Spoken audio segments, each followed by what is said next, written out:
mentioned before that the Hermetic tradition, like most traditions, esoteric or even exoteric, usually have two dimensions or two sources. One of these is what might be called terrestrial or mundane, and that is the one that addresses itself to the larger numbers of people and eventually manifests in a popular religion or at least some kind of religious or quasi-religious practice that is pretty much for everybody. The more extroverted forms of spirituality.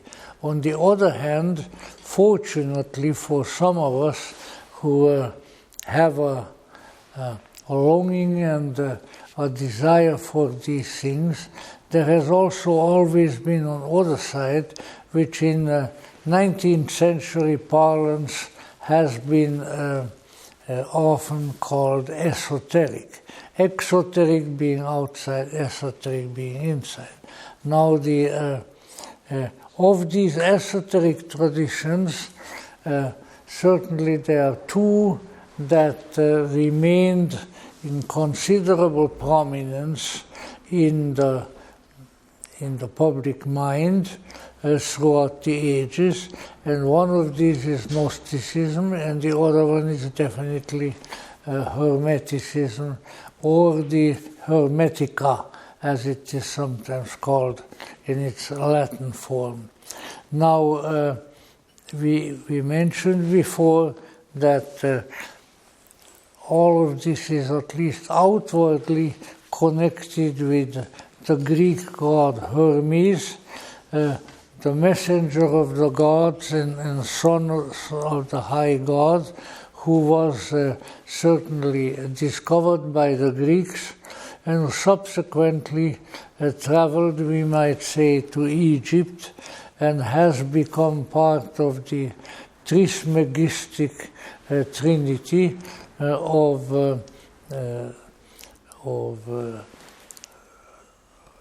Hermes, the thrice great god, the greatest of philosophers, the greatest of kings, and the greatest of teachers. As you may also be aware that Hermes has, like practically all the Greek gods, have been sort of, this is a curious metaphor, but we'll mention it anyway, paradoxically, has been sort of rebaptized, since none of them were Christians, was sort of rebaptized as the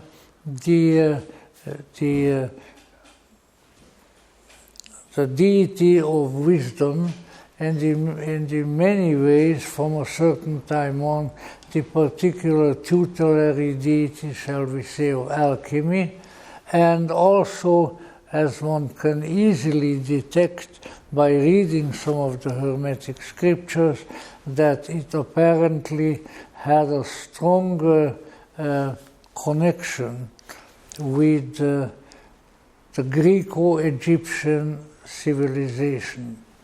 Now, you may, if you've ever been to Paris, or if you should go there are a heck of a lot of things to see there. Also, a lot of stuff that's kind of boring. I hope that people of French inclinations will not hold it against me. There are also some very interesting things. But you may recall that as you come in the 7th arrondissement after the beautiful old building, the Palais des Invalides, and then further up is the Eiffel Tower. There is also somewhere there, the trouble is my memory is not that precise, there is somewhere there a magnificent statue of Mercury, who is the Roman form of Hermes. And he is this very athletic, beautiful-looking young man flying in the air with a helmet that has wings on it, a golden helmet with wings on it, and the sandals on his feet with the wings on it. And he holds, I believe, if I'm not mistaken, a torch, and he's just ready to fly off to Montmartre over the Seine, over Paris. And I think it is such a fine representation in many ways of the Gallic spirit, because I think the French are very much mercurial, and they are sort of the children of Mercury, so that Mercury, Hermes should be looking out for them. That is definitely a very beautiful feature. Now then, anyway, no need to go back into the early beginnings. What is important for us to remember that from a certain time on, by that time already the Greeks and the Romans had established ever closer links with Egypt. By that time, the figure of Hermes had undergone a certain kind of transformation and had become a Greek, Roman, Egyptian deity of very, very high regard, and in many ways came to be regarded as a particularly important god of wisdom in the Greco-Egyptian mythology. So what we are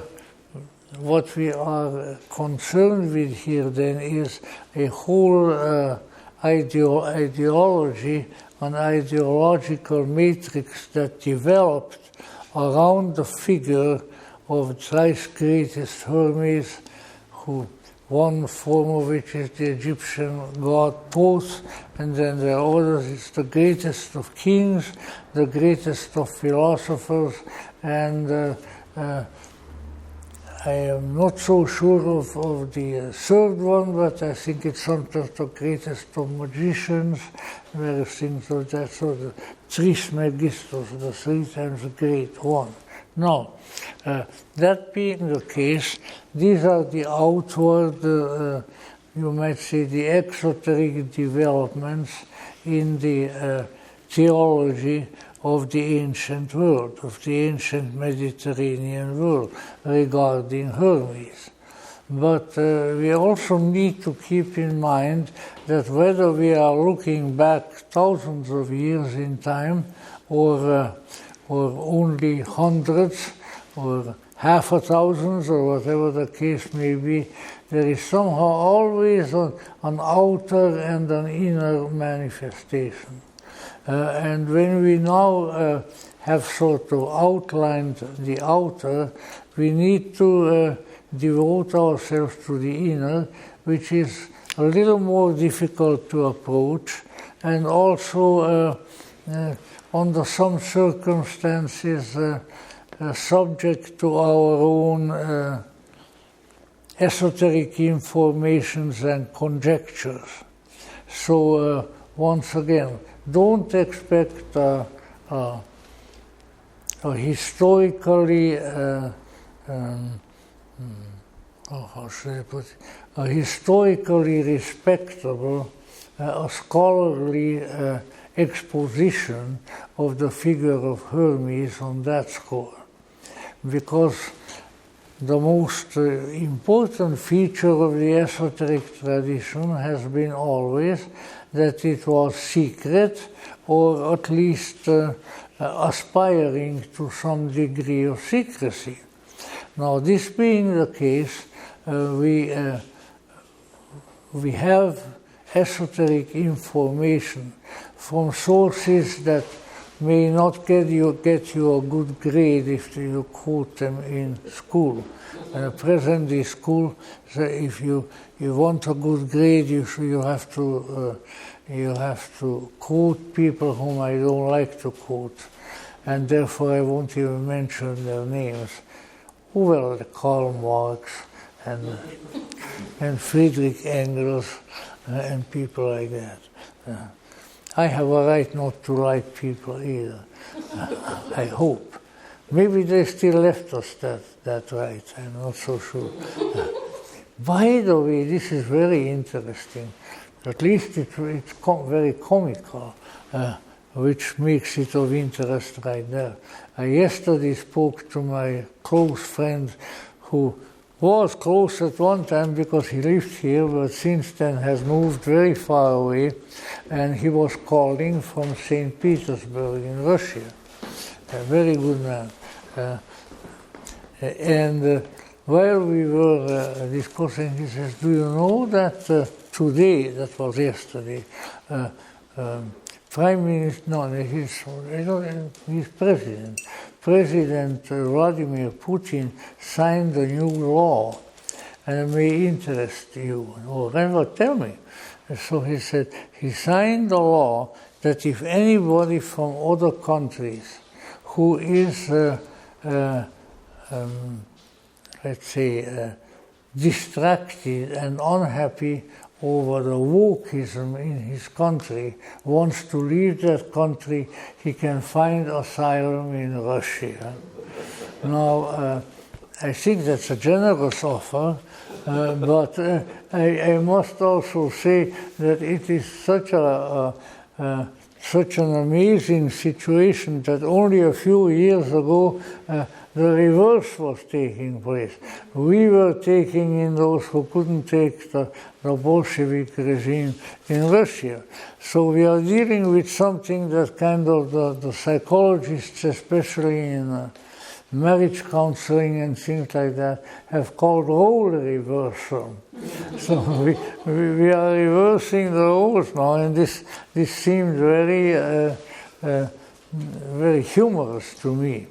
But it also indicates that, as the Romans said very wisely, tempora mutantur et nos mutamur in illis, the times change and we change with them. So that's kind of an interesting little sideline. But shall we say the figure of Hermes had, so it would seem, by the way of certain more semi-esoteric or esoteric sources, the figure of Hermes carried a particular and probably for the most part kind of semi-secret meaning also in the ancient world. And that meaning primarily consisted in the possibility that the time, as we just mentioned now, as the time was changing, what the German we call the Jahreswende, the change of the years, that there was also a change of the emphasis, you might say, in attention, recommended attention to the people of the gods.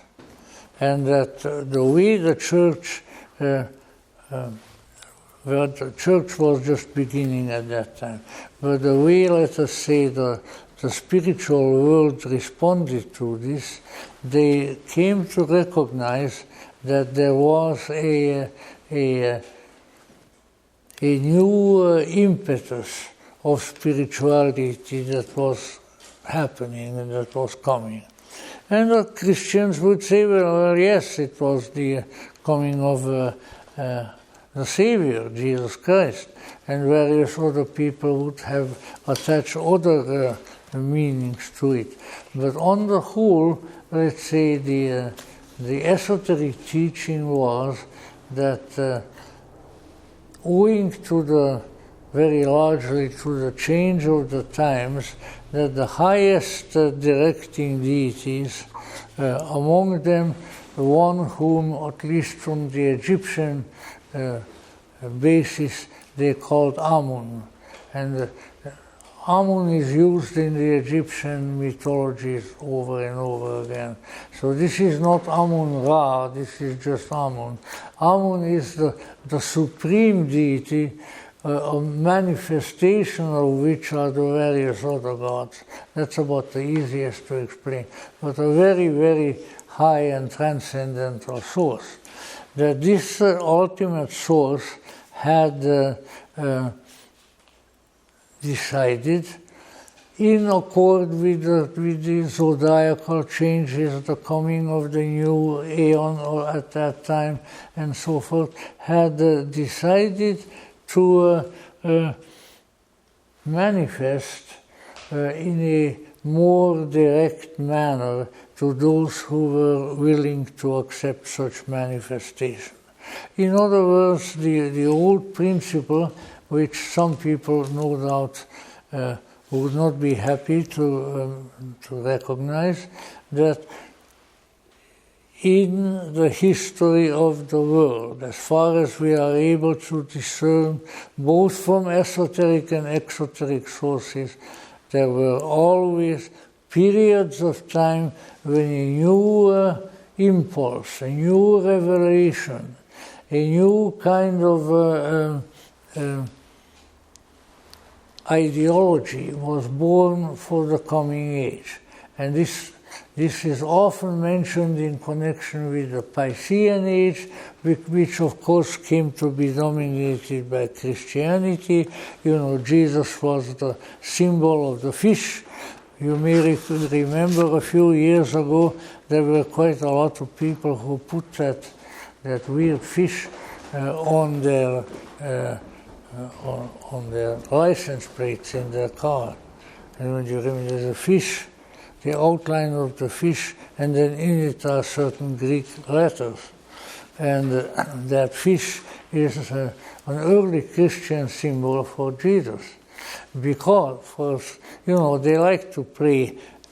The ancients were great on playing with words. And when they add up the Greek letters for the word fish, which is istos, then you can use those letters as a capital letter for Jesus Christ. I'm not going to go with it.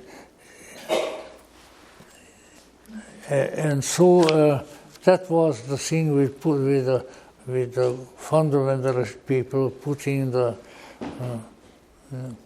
the fish on their cars a while ago. It's an ancient symbol.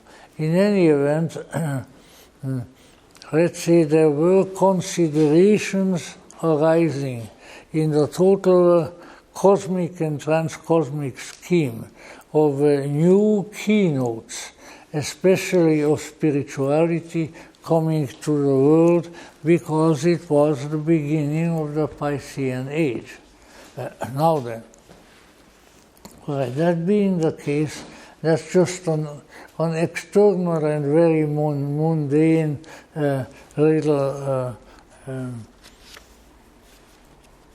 information within the larger context, because what really was taking place was that as the time would change, there would be a new spiritual impulse for the world, which the spiritually inclined astrologers even today mention now in connection, because now we are about 250 years later with the coming of the out of the Piscean age coming to the Aquarian age. So then each age has its own particular keynote. And so the keynote that they felt was slowly arising was that particular keynote, which subsequently was attributed to the Aquarian age, and which was the indication to those who were willing to accept it of a new kind of consciousness, and a consciousness of a much more, how should I put it, well, that would be a good word for it, since it applies to the same God, a much more mercurial spirituality than there had been the case before. Now, what is mercurial? Mercurial is conforming to the mobile and changeable character of the god Mercurius, who is none other than Hermes, and therefore, when there is a mercuriality prevailing, you have a much more fast, and much more stimulating, much more insightful kind of spirituality coming to the world than there has been probably there before. Now, this being the case, the esoteric records say that Amun, the highest remaining transcendental godhead of the Egyptians, but by that time also of many of the Greeks and so forth, that Amun had decided to dispatch a particular messenger who would act for a period of time as an embodiment of Amun on earth. And who was also, with the ancient gods, you always have all kinds of crossings of this one or that one, who was also none other than a manifestation of Hermes. So let's say if people say, well, the pagans, they didn't have any embodied savior and things like that. Oh, no, don't say that. They did, only they were expressed and described in a somewhat different fashion than that of the Christians. So in any event, it was time, so it would seem, in the transcendental household of the gods to send a new messenger, a messenger of Amun, who would help to inspire and to, in certain ways, transform the coming civilization of what now we would call the Piscean Age. So this someone, which may strike some of you strange, although I have sort of hinted in that regard numerous times over the years, that this manifestation was none other than the King Alexander the Great. So Alexander the Great, a prince of the royal house of Macedonia, whatever you want to call it, it's still there. In fact, when the school year is on and things like that, and we usually have some very dear folk, a mother and her daughter who is going to college somewhere else, who come to us here, who are both from Macedonia. Oh, poor Macedonia has been part of Greece, it has been part of Yugoslavia, I think it has been part of Bulgaria. Those poor Macedons, they always have some kind of changes. But in any event, Greece consisted of small provinces which were kingdoms, and some of them had one kind of a form of government and others had another, but Macedonia certainly was one. So now in Macedonia, into the royal house of who at that time was King Philip, which is a very lovely Greek name. Philippos, means, my father should have been called that because it means a lover of horses. Hippos is the horse, like a hippodrome or so. So Philip, the horse lover, was chosen to be the sort of father and you will see how the Greeks are always a bit kinky. You know, they always come up with some things that you ordinarily don't find. In any event, King Philip was told he was going to have a son who was going to be conceived not by him, which I'm sure was somewhat annoying to him, but rather by the god Amun. And so the details don't matter, but such records as exist all seem to indicate that the various Macedonian magi and priests were around, and they were foretelling how this strange event was to come to pass and all of that, and who finally decided that the priests had to perform a special ritual, which was sort of along the line of an old Greek sexual magic. And in that ritual, the queen would be inseminated, obviously not by her husband. That would be a little bit too prosaic, but by Amun, the god himself. And the different sources, most of them sort of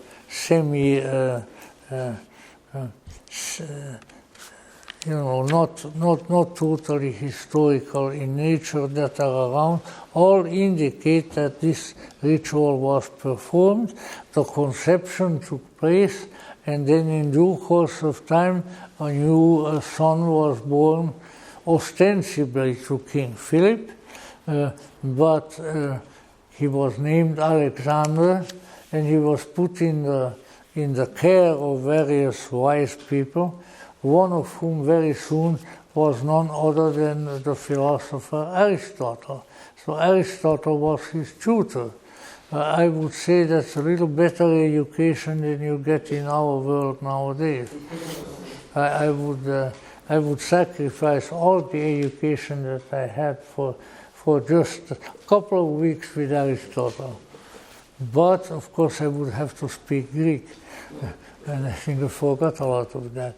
In any event, the new child was born, and he had all the signs, the omens of the fact that he was an unusual person. And even there, I don't think Aristotle was there yet, but there were various caretakers and teachers who were taking care of him, and who went back to the king and said, it has happened, this is really an embodiment of Amun, we have a god who was born in our midst, and we have to take good care of him because he has an immensely important future in front of him. So they were and did all of that, and the child grew, and as I say, he got the name of Alexander, and very precocious, very wise, and particularly very interested in and seemingly learned in strategy. So that he was always hanging out, if you can use that term, he was always hanging out with the generals and learning military things, because that was sort of his great interest. Now then, the time came, of course, he grew up, and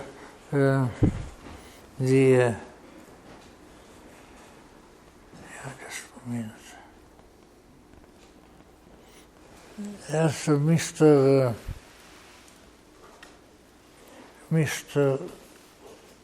Mitch Horowitz, who wrote a fabulous, concise, but to me extremely important book on the entire esoteric tradition, entitled Modern Occultism, that is available at the present time. And it's a softback, so it isn't even very expensive, but he has more or less pointed out that the people of the ancient world were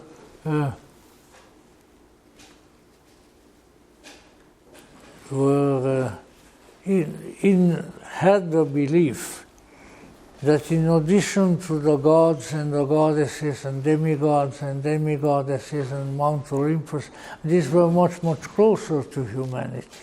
And they had their particular uses. Making certain sacrifices to them, you would get various benefits, and so on and so forth. They had their own oracles, they had their own mysteries, but in addition to that there were other people who were closer to the divine, and who we might say nowadays we would call transcendental beings, saviors, messengers of the ultimate divine, and so forth. In fact, if you look into the person of whom I'm talking to now, Alexander the Great, Alexander had very early in his life had commands, had insights, had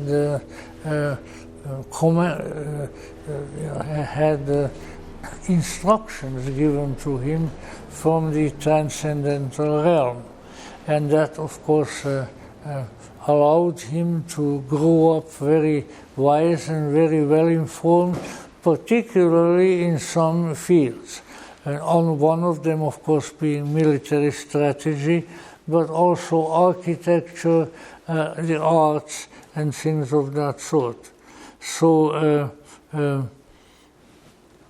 this was not an unknown situation in the Greek world, because periodic manifestations of very, very high form of transcendental divinity were understood as existing. So some months ago we had some lectures here on one of the primary Gnostic myths and stories, which is of the same order but within a Gnostic context, and that is called usually the Hymn of the Pearl. And it is contained in a Gnostic Christian scripture called the Acts of Thomas. Now that is not the same as the Gospel of Thomas. To Thomas are ascribed a whole bunch of writings. But in any event, in that one, there is the story of a celestial being coming to earth in order to perform a task. And the task is symbolic. He has to go to a particular body of water. In the body of water is what, to my amusement, in some of the translation is called a snorting serpent. And the snorting serpent is guarding a treasure. So here you can, and if your imagination runs that way, you can see this serpent or dragon with the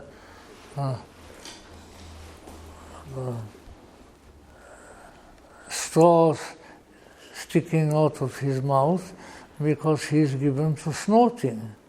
Now, if you don't know what that is, then your psychedelic education requires some further expansion. In any event, the snorting serpent, and there's a guardian there who guards that treasure that he is supposed to find and take back to heaven. And eventually he accomplishes. So the issue of a celestial messenger coming and accomplishing certain tasks, and somebody who is not even like Jesus, doesn't have a human nature. You know, the Christians, after some of the church councils, made so much of it that Jesus very God and very man. Well, that may be all right, but these messengers are of a yet more transcendental nature, let us say. So, in any event, it's that sort of thing. A messenger is come to earth to establish a certain task. And he is the one who is ultimately named Alexander the Great. Now, what did he accomplish? Obviously, we only have records of his outward accomplishments because what is esoteric is really esoteric. So there are things so esoteric that even I don't know anything about them. So that being the case, we cannot really concern ourselves too much with them. But here the issue is that Alexander is given certain tasks which are necessary really for the development, particularly the spiritual aspects of the development of the world, or at that time of the Mediterranean area, for the future. And among these is that he becomes a tremendously adroit leader of armies, and he very early in life becomes, I think Aristotle rides out with him on the battlefield even at one time, and you don't really expect philosophers to do that, but with Alexander he would do it.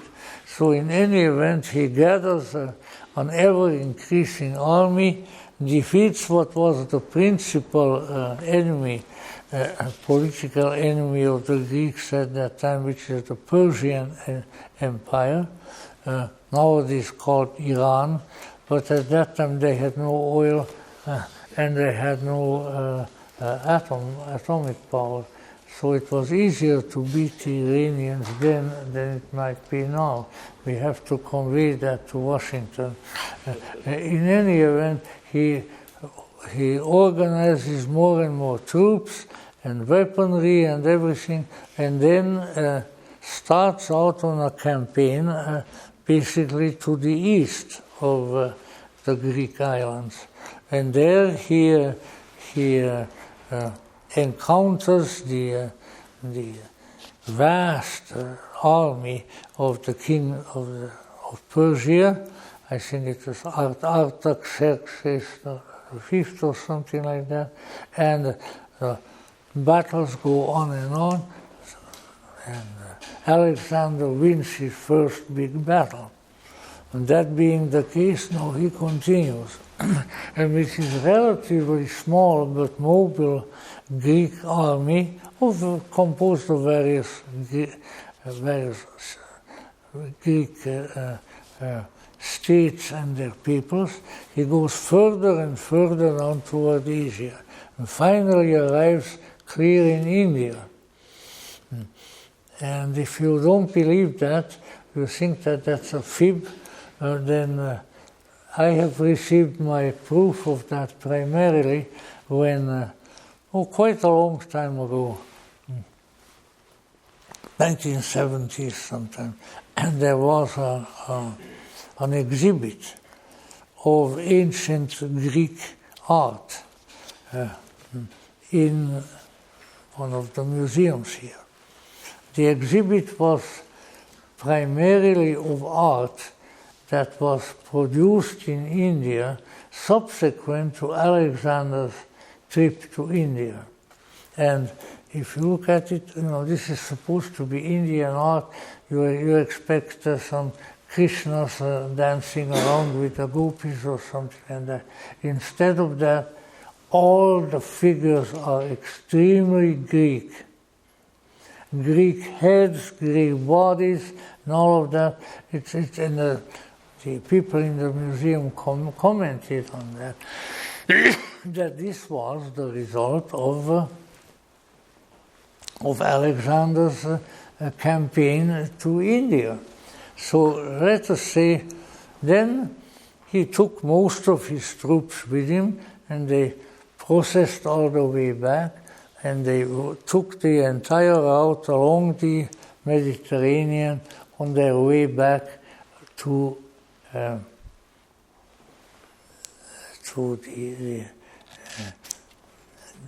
they just had been to India, and now they were going to Egypt. And there too, that everywhere they went almost, they met some resistance. But there was no resisting Alexander, which is probably one of the reasons that he was called great. One interesting little item that is very seldom noticed, and you find it only in some of the books, was that on his way ultimately from India to Egypt, Alexander stopped in all kinds of places. Of course, after all, they had to take care of the vast army and all those sorts of things. When he stopped in a part of the Middle East, which even now is the subject to a great deal of controversy, namely Judea or Palestine, he was received by the high priest of the Jews. And the high priest led him into the most secret and mysterious portions of the Jewish temple, undoubtedly the Holy of Holies or something like that. And then when there was no one around, he said to him, "You are the Messiah." And Alexander said, "Well, sir, if you think so." In any event,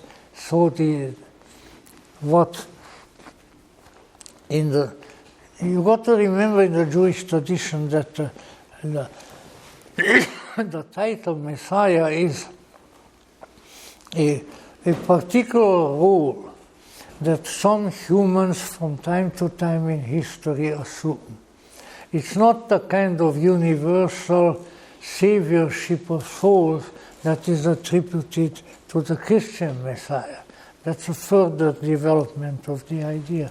And so what he really told him was that you are a figure that has come to change history. And that we all should to be aware of that. Alexander said, "Well, thank you very much. I'll file that away with my various titles of the different kingdoms and so forth," and he proceeded to Egypt. And then he came to Egypt, and after all the great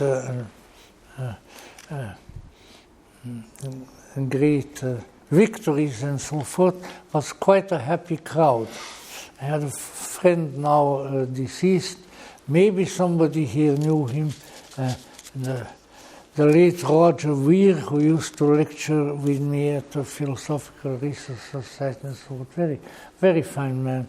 Anyway, he was describing once the coming of the Greeks, of the Macedonian troops along the shore of the ocean going to Egypt. And said that it was one great big party. They had sort of like flatbed vehicles which were drawn by 6 or 8 horses, and on these flatbeds were the Greek soldiers, including Alexander and his generals and everybody else, and undoubtedly some feminine company to keep them happy. And there was one great big party, musicians singing, flag waving, coming along, the people from the different countries coming up and hailing them, "Hail to the conqueror, hail to Alexander the Great."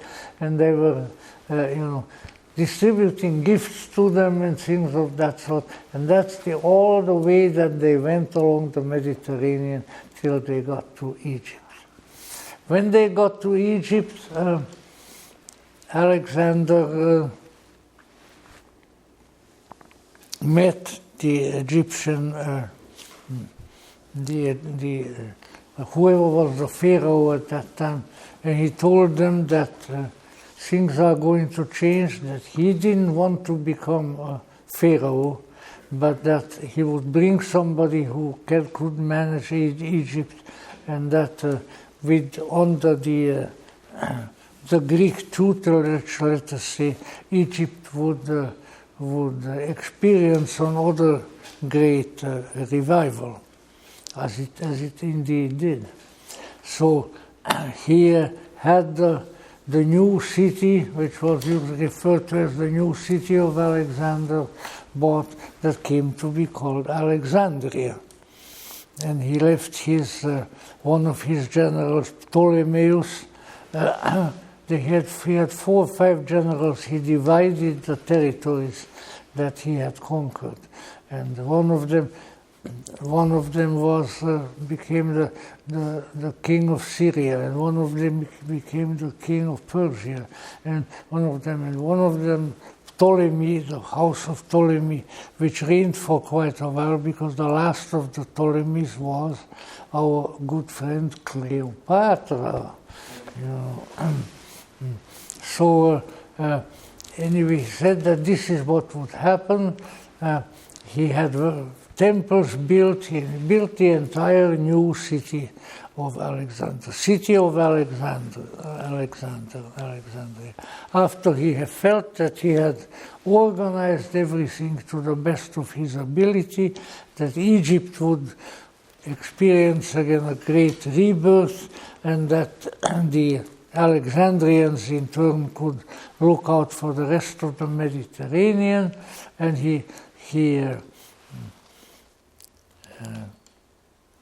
I'm not sure now, because in the different stories, I think it is mentioned at some point that he said that he would.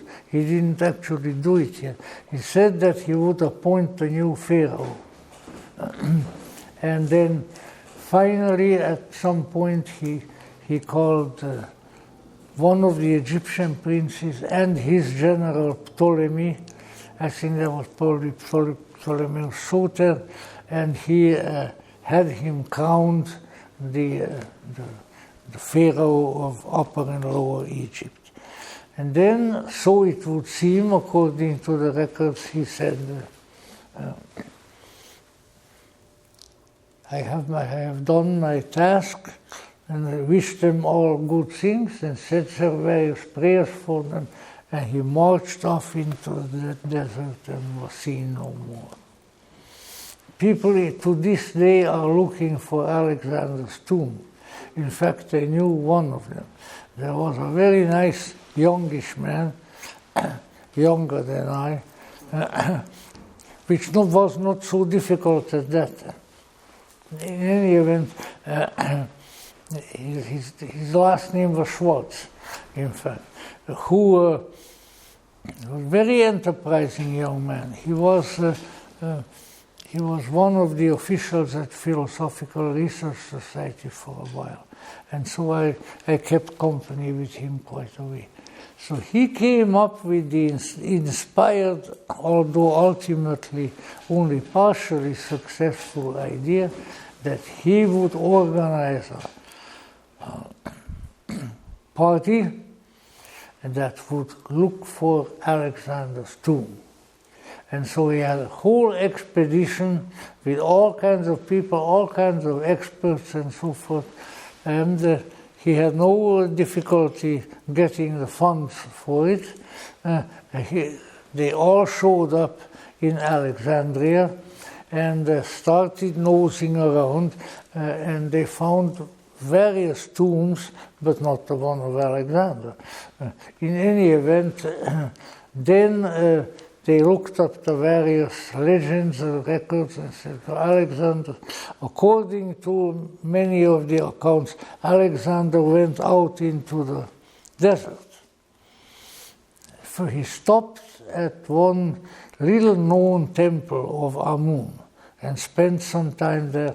Then he walked out into the desert and was seen no more. Well, I would say that the Jewish high priest was probably right when he said that something like that would happen, because isn't that what ultimately the New Testament declares of Jesus? He just rose into the heavens and disappeared. So obviously these things do happen, and the Roman Catholic Church just celebrated, along with many other Christian churches this past week, the Assumption of the Blessed Virgin Mary, which Assumption means that she was taken up to heaven. There is ascension and assumption. See, I'm teaching you a little bit of theology here, and I am sure that you are going to all become cardinals or something as the result. I'm not so sure of that, but in any event, there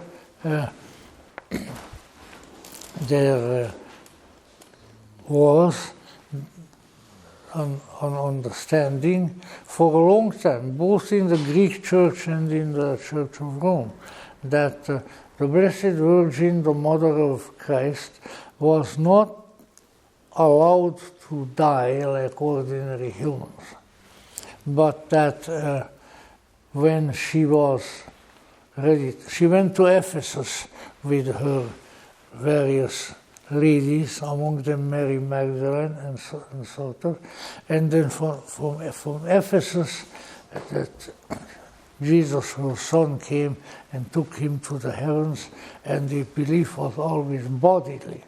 In Greek, this is called the dormition of the Theotokos. Theotokos is Mother of God. And so that she was taken, there was no body, there was nothing. The disciples remained there praying, and she was gone. And it was not until the 1940s that Pope Pius XII, with the exception of John Paul II, I would say the greatest pope for the last few hundred years, and one of the two whom I had the pleasure of seeing, so that in themselves makes them great. So in any event,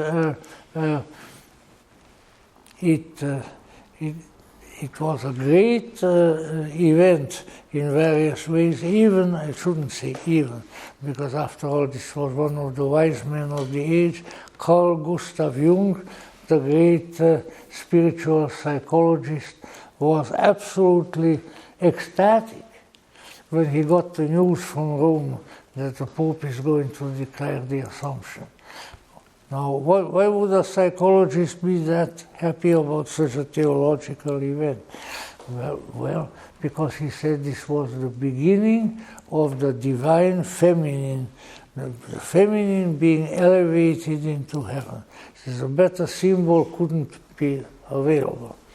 And certainly events that tend in that direction have happened since, and I think his predictions were good. And certainly we had a very joyous event. I was in Austria at the time when we were listening to the Pope's voice on the radio proclaiming the Assumption. Now, all right, so let us say, therefore, that the disappearance of the physical body of somebody who is supposed to have died is not such an unusual event. Neither is the likelihood that ordinary people like ourselves, who however have some connection with the deeper world, are able to rise up from the ground and fly. There is a wonderful book written by a university professor. Well, I think he's of Spanish descent, but he teaches does he teach in Cambridge or in Oxford? One of the biggies. In any event, this one is called They Flew. And it is a very detailed account of a large number of the Roman Catholic saints who, in the course of their ecstasies and ecstatic prayers, flew up into the air. Some of them only for short distances, some of them for extremely long distances. Really, really strange. And he says, well, this shows that what he was trying to show in that book was that the impossible is possible. So whichever way we want to treat it, it means that there are events that happen in the world that look to us impossible. And that if we hear accounts of them, we consider them to be totally contrary to experience and reason. And that may all be true, and yet they happen. And they happen not only once, they keep happening. Now, of course, I'm sure that the rationalists, the secularists, the atheists will find some contrary statements to make. But these things and other incredible things have happened, keep happening, and as far as we can tell, they probably will keep on happening. You know, I don't know, it was quite a few years ago, but even though I'm older than the everlasting hills, it wasn't before my time. So there was a very sweet and very nicely put together movie years ago called The Reluctant Saint. Maximilian Schell played in it the Franciscan father who became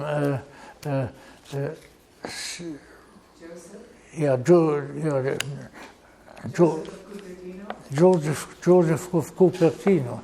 After him is named the town of Cupertino in Northern California, which has the virtue of having very good vineyards, where very good wine is produced, which is in itself quite valuable. In any event, it was very nice film. Of course, one of his chief achievements that he certainly didn't desire, but that kept happening to him, that he kept rising into the air and flying. You know, lovely scene.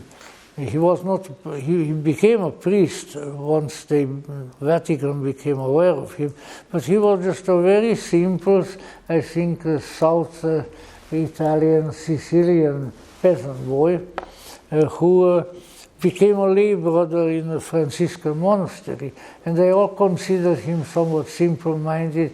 They put him in charge of the horses and the mules and things like that, and then finally a cardinal comes visiting, and he goes in and sees him. And then he goes back to the Franciscans and says, "You have to ordain that man a priest. He is a saint." You know? And then they do. So when he's a priest and he's saying Mass at a nice old sort of elevated altar, there is, and there's two little altar boys helping him behind him, and he starts rising into the air. They're hanging on to his vestments, trying to pull him down. He keeps going, he keeps going, he keeps going. So, you know, things like that. And again, this is not a legend. These are fortunately or unfortunately real facts. Now, this being the case, if that can happen, who says that people cannot disappear, like the Virgin Mary? Who says that when Alexander went into the desert, that his body just disappeared because it went into another dimension? I would say that considering the data of paranormal phenomena, that would not be an unusual event. Now, that being the case, let me, because the time is going a bit, somehow, you know, Alexander is an old love of mine. I have been an Alexander worshipper since I was a child, but I wanted to give you at least something of a more authoritative and also ancient feature, especially if I find it, but I think I will. Yeah. So this is the text, or what is called a stele for Alexander. Now, a stele is a pillar, that in the ancient world, it started in Egypt, they would write the life story and sort of a little eulogy of some famous person. And it would be in the first person as if he was writing it. You find these things particularly in Egypt, but you can also find them elsewhere. Now here is this, not very long, the stele for Alexander. I am Alexander the very great, son of Ammon, king of Macedonia, hegemon of the Greeks, pharaoh of the land of Egypt, sovereign of Babylonia, Persia, and Media, master of the lands of Asia and the Indies, to the country of the 5 rivers. My birth was foretold. I appeared at the end of the last sign to restore Ammon the Most High and in his cult until the end of the time. The poets have sung my beauty. Right? Not reluctant about that either. And he was a good-looking guy, according to all accounts. My strength and my courage have been without equal. The good fortune attending my enterprises has been incomparable. The peoples of 3 continents have bowed before me. Life and death have not weighed with their usual weight in my hands. That's an indication that he might have been immortal. No one has created so vast an empire in so short a time, though more beauties, fought more battles, and founded more cities. No one has given his law to so many nations. I have been conquered only by myself. That's an interesting statement. I have joined Achilles, Heracles, and Dionysius in the world of the gods. Incense has burned on my altars. My worshippers are legion. My example will haunt the centuries, but can never be surpassed. When the reign of Ammon comes to an end, and obscurity falls over the temples of Egypt, my origin and my nature will remain an eternal enigma to the mind. And that is the end of the stele. Now, I imagine that I should have, well, fortunately, I didn't have to read it. No? So far is generally available. And if you want the sources in fairly reputable literature where you can find these data, I can tell you where they are. But what comes afterwards is not. Something is. So what comes in addition to that is that it is my myth. Hello, that I came up with since I think I didn't hear too many people mention it, although I've seen literature about it too, that let's say that even though he went into the desert and went back to Amun, that somehow Alexander's presence remained in the world and continued at various times to stimulate, to sanctify, to make happen a continuation of what he has started. And the historical events that point in that direction are quite numerous. But I think I will have to live another 10 years or so to write a book about the return of Alexander. But let's see, where are we? Oh yeah. So let us say the Piscean age had passed into the Aquarian age.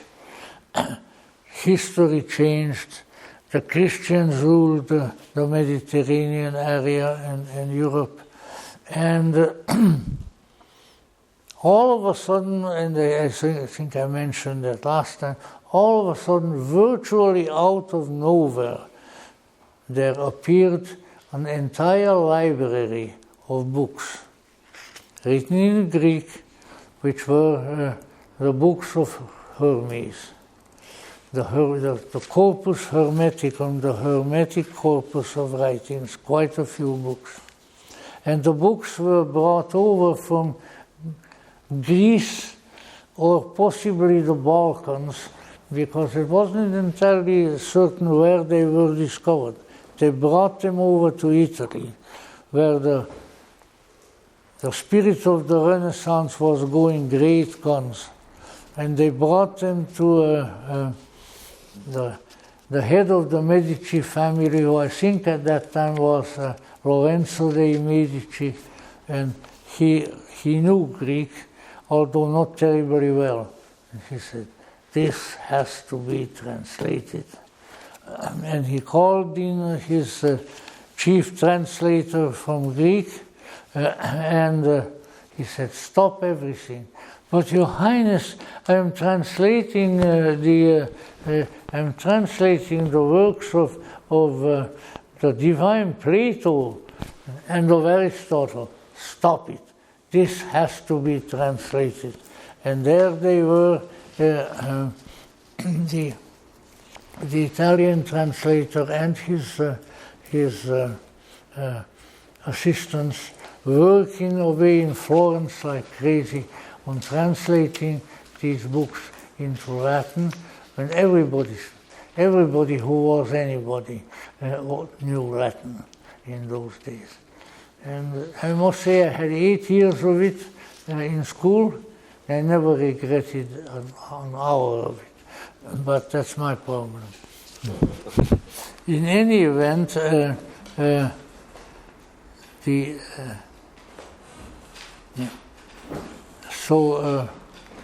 when the Hermetic books were translated, tremendous enthusiasm in particularly the Italian, but in all the Renaissance communities arose, and I would say mainly because the Hermetic books are occult, and they supply the many aspects of the esoteric tradition, many of the eternal theosophy, and as such, there was a hope that these newly discovered, and so it's a large body of books that discovered. This was in the late 1400s or in the early 1500s. In any event, so the enthusiasm was considerable. And interestingly enough, we did the enthusiasm for Alexander and for the vision of a continuity of a certain kind of secret tradition, which was not really available until that time, came into the world. And when let me see, 1492, in 1492, a new pope was elected, who incidentally was the cousin of another pope who was elected around that too. Nepotism was going great guns. And they both of the popes, Alexander, whom I mentioned to you, Mother, and the other pope whose name right now doesn't occur to me, they were from the Spanish noble family of de Lansol y Borgia.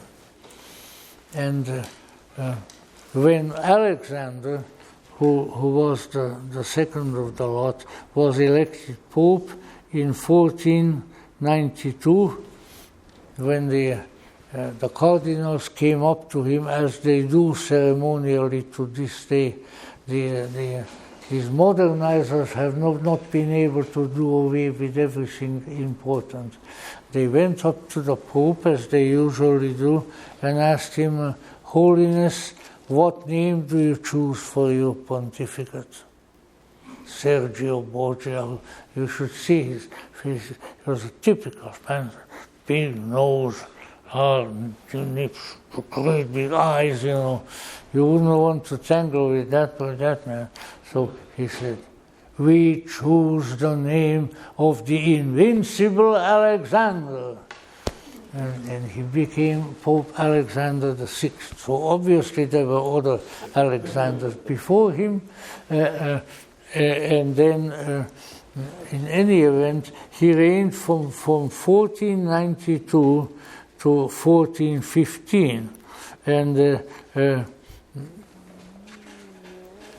at the same time, various other things were that people who were knowledgeable noticed, for instance, that the coat of arms of the Pope, you know, popes like bishops have coats of arms, and usually a motto underneath it too, that the coat of arms was that of a white and red bull, which are exactly the colors and the kind of depiction of the bull of Osiris in Egypt. And Alexander had also brought a stele, that was, like we mentioned, an obelisk, an Italian obelisk, from Egypt over to Rome. And to this day it stands in the middle of the Plaza di San Pietro, and they put a little statue of St. Peter on top of it to make it acceptable to the Christian people. But it's as Egyptian as you come. And Alexander of Borgia would go out there and touch it. Oh yeah, this is it. So there was, and there are many other things, but this was from the top. There was, you might say, there were other revivals, but it was a revival of ancient Egypt in Christendom. And I have mentioned, I think, once before, and you were going to call me an intolerant sectarian or something like that, which I will resent, and then we'll have a big to-do.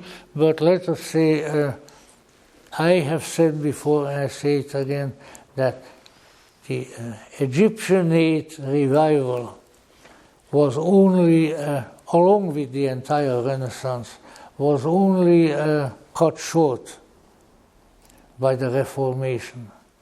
And that the Reformation was, well, shall we say, an unfortunate development in the culture of the Western world. I mean, even the most corrupt prelate or pope was a heck of a lot more admirable a person than Jean Chauvin, whom they called John Calvin, the original chauvinist. Okay. In any event, you can see that I'm not very favorable to the Calvinists. But in any event, because things changed, but somehow the Egyptian, meanwhile, there was a revival of all the various things that were important in the Hermetic times. The Hermetic scriptures were being read, and in addition to that, they had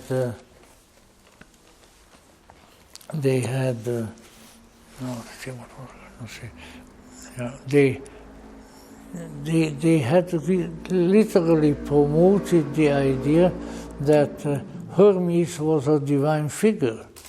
And there was a cardinal by the I remember a few things.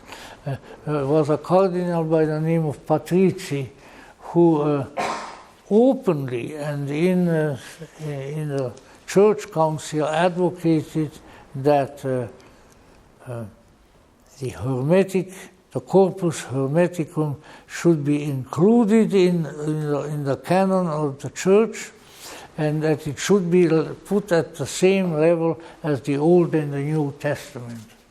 Regrettably, his wish was not fulfilled, but there was a tremendous amount of interest in the Hermetic writings, things of that sort, which never really exactly went away.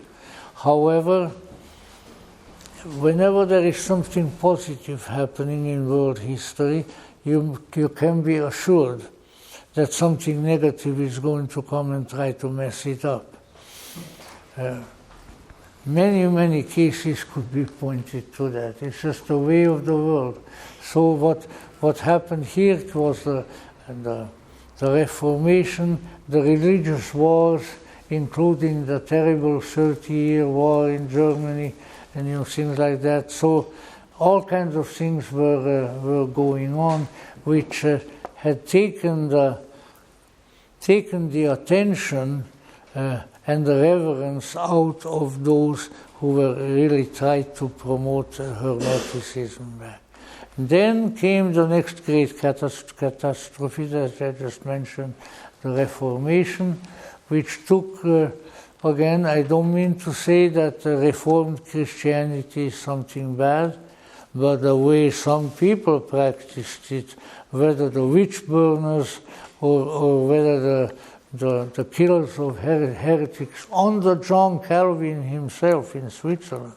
There's a lot of the Protestant reformers were guilty of a lot of nasty stuff, but they keep saying, "Oh, what about the Crusades? And oh, what about this? What about that?" Well, everybody in this world has been guilty of some nasty things, but sure, those guys has also been.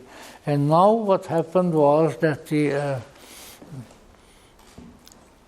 under the influence of the Protestant Reformation, in a very, very short time, you might say, the mysticism was lost in Christendom.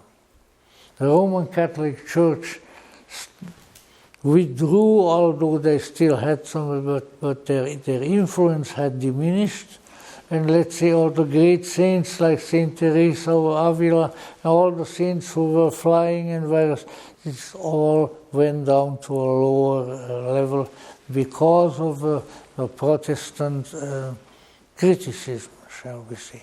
If you go now to Protestant countries, the German countries, for instance, are mostly Protestant.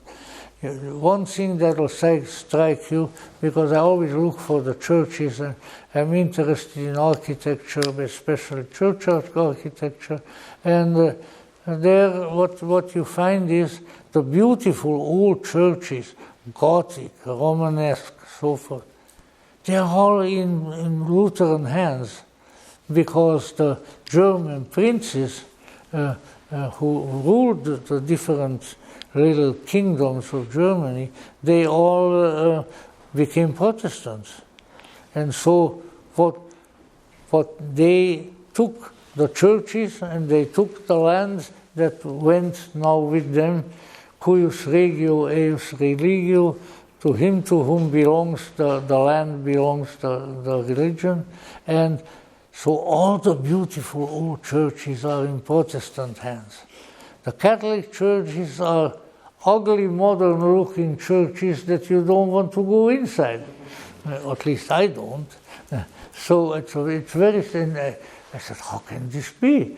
So I started asking some of the knowledgeable people, that's the reason. Oh, I said, my gosh. When that makes a certain amount of sense. In my native country, Hungary, that didn't quite happen because the Protestants, who were also Calvinists because they came from Switzerland and Holland, when they came in, they took over a few churches, but then the Catholics took them over again. So the beautiful old churches, unless they were burned by the Turks or so, we still have them. So that's a very great thing. Now, why did I bring on this up? Not only because I am loquacious, but I brought it up primarily because what happened was that owing to the Reformation and the religious wars, Christendom was in a great state of crisis. Really a great state. They didn't know whether the Protestants are going to win. They didn't know whether the Catholics are going to win, or both of them are going to lose. You know, it was really a heck of a situation. And the 30-year wars, if you will, was one of the most devastating, horrible wars in the history of the world. It was even more devastating than the American Civil War, which was certainly a very devastating war. And as such, the religious situation became very weird, shall we say. And now, one of the things being also that the reborn Hermeticism of the Renaissance had also fallen into forgetfulness and disrepute, although some of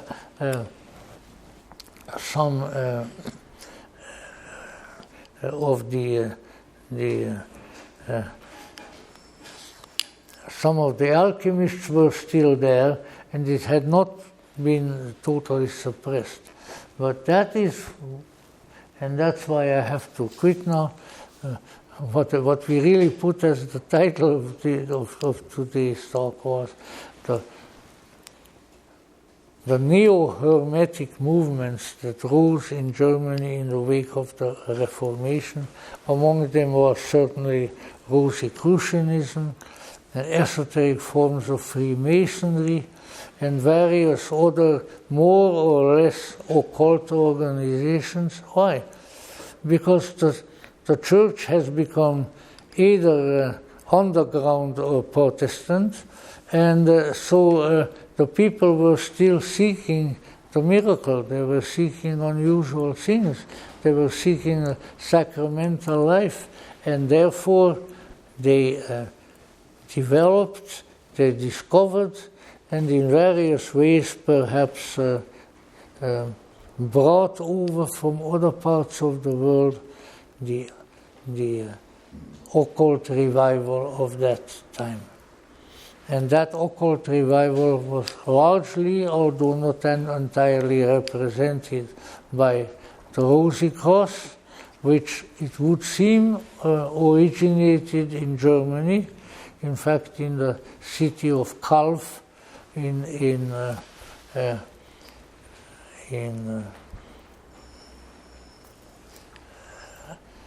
well, it's not very far from Stuttgart, so it must be in Swabia, there, Schwabenland. In any event, and from then on there was let's say, an esoteric tradition with practitioners, with often very important people, including rulers of countries, people like Tsar Alexander I, the Rosicrucian Tsar, as he was referred to, and also his friend Frederick William III of Prussia. One time the Tsar was arriving from Russia and came to Potsdam, to the Prussian king's place, and so they ran to find the king of Prussia, telling him that the Tsar was here. And so he says, where is the king? Oh, the king is in his chapel. What is his chapel? Well, you should know the Rosicrucian chapel. So the the Tsar said, oh, that is something that I really like. Come on, let me go there. So they went on because he was of the same conviction too. So there were all kinds of things of this sort. And they change and they take on various expressions. But since then there was an occult underground and partly overground all over Europe because of the religious dislocations of the brought by the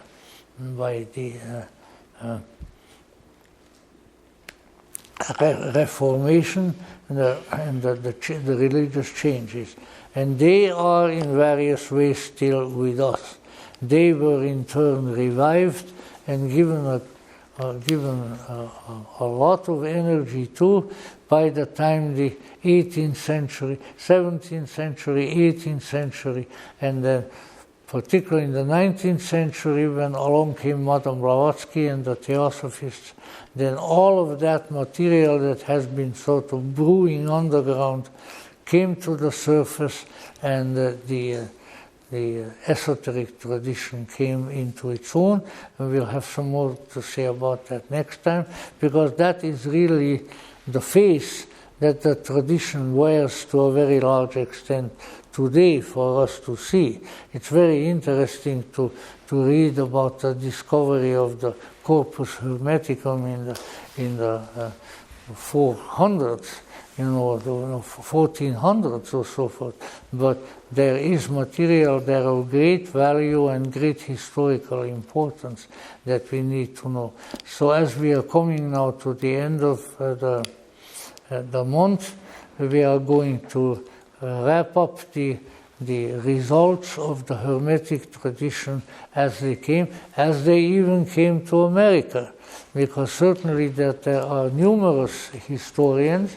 I think my friend Mitch Horowitz being one, who are quite convinced that one of the strong spiritual forces that was manifest in the American freedom fight. I don't like to call it a revolution. It was not a revolution. It was a war of independence.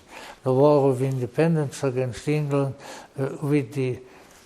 among the Masonic and Rosicrucian influences that were here there already. It is quite evident, and that there is very, very distinct evidence, if you're interested in it, that in influences of Rosicrucian and Masonic origin with spiritual but also political overtones that jumped over the ocean and that facilitated the development of the United States of America and the very country where we still live. So we shall look for, at least I shall look forward to that in the future. And I also have some Hermetic material here that I absolutely wanted to call your attention to in the Nag Hammadi scriptures. Nag Hammadi scriptures has only one scripture that is definitely Hermetic. The rest of it is all Gnostics. And that is the treatise of the 8th and the 9th, which is a dialogue between a Hermetic teacher and his student. And the Hermetic teacher, to some kind of magic, I would think probably the various invocations and prayers and so forth, the teacher leads the student step by step into the starry realm and beyond.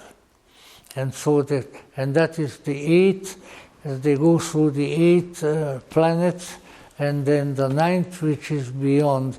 So at every station he tells him as to what they perceive and what they see. So it's a mystical journey where a spiritual teacher takes his student in the Hermetic manner into the transcendental worlds. And some of it is really very, very beautiful, maybe not so often recognized as it should be. And there's a phrase from there that never leaves me for too long, which is when the teacher says to the student, "We are going to where the angels sing in silence." I have not read anything more ecstatic and poetic in recent years than that. So I will read some portions of that.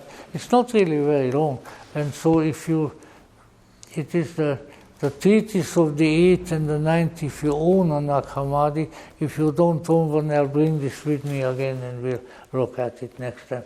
So now, once again, I kept you here very long, and I hope you weren't too bored, but what I wanted to do in this series that I really never did before, I wanted to really step by step show the development throughout history, how the esoteric tradition was always there, and how it changed its appearance, and so on and so forth, but has survived and is still here today, and maybe in our own humble way we represent it also. So thank you very much, and see you next time.